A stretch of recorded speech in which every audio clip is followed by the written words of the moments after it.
ఏపీలో సోషల్ మీడియాలో అభ్యంతరకర పోస్టుల అంశంపై ప్రభుత్వం చర్యలు తీసుకుంటోంది. తాజాగా కాంట్రవర్షీ దర్శకుడు రామ్ గోపాల్ వర్మకు ఏపీ పోలీసులు నోటీసులు ఇచ్చారు. ప్రకాశం జిల్లా మద్దిపాడు పోలీసులు హైదరాబాద్లోని ఆర్జీవీ ఇంటికి వచ్చి ఆ నోటీసులు అందించారు. ఎస్ఐ శివరామయ్య ఆధ్వర్యంలోని టీం ఈ నోటీసులు ఇచ్చింది.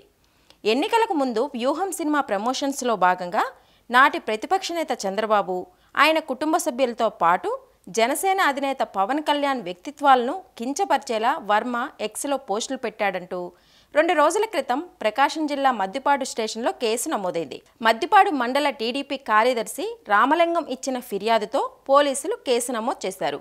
ఈ క్రమంలోనే విచారణకు హాజరు కావాలంటూ వర్మకు నోటీసులు అందజేశారు పోలీసులు. మరోవైపు తుళ్లూరులోనూ ఆర్జీవీపై కేసు నమోదైంది. చంద్రబాబు, పవన్ కళ్యాణ్, లోకేష్ ఫోటోలను రామ్ గోపాల్ వర్మ గతంలో మార్ఫింగ్ చేసి సోషల్ మీడియాలో అసభ్యకరంగా పోస్టులు పెట్టారని రాష్ట్ర తెలుగు రైతు ఉపాధ్యక్షుడు నూతలపాటి రామారావు పోలీసులకు ఫిర్యాదు చేశారు. ఆయనపై చట్టపరంగా తగిన చర్యలు తీసుకోవాలని కోరారు. ఇక సినీ నటుడు వైసీపీ నేత పోసాని కృష్ణమురళిపై విజయవాడ భవానీపురం పోలీసులకు జనసేన నాయకులు ఫిర్యాదు చేశారు. హైదరాబాద్ ప్రెస్ క్లబ్లో 2021 సెప్టెంబర్ 28న 2024 ఏప్రిల్ 22న వైసీపీ కార్యాలయం వేదికగా జనసేన అధ్యక్షుడు పవన్ కళ్యాణ్పై పోసాని తీవ్రంగా విమర్శలు చేశారని Janasena central Andhra zone convener Badita Shankar తెలిపారు.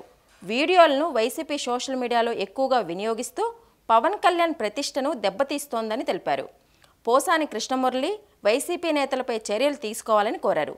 దీనిపై పోలీసులు కేసు నమోదు చేసి దర్యాప్తు చేస్తున్నారు. మరోవైపు సోషల్ మీడియాలో చంద్రబాబు, పవన్ కళ్యాణ్, లోకేష్, వంగలపూడి అనితపై దుర్భాషలాడుతున్న శ్రీరెడ్డిపై చర్యలు తీసుకోవాలని తెలుగు మహిళా సభ్యులు అనకాపల్లి పోలీస్ స్టేషన్లో కేసు పెట్టారు.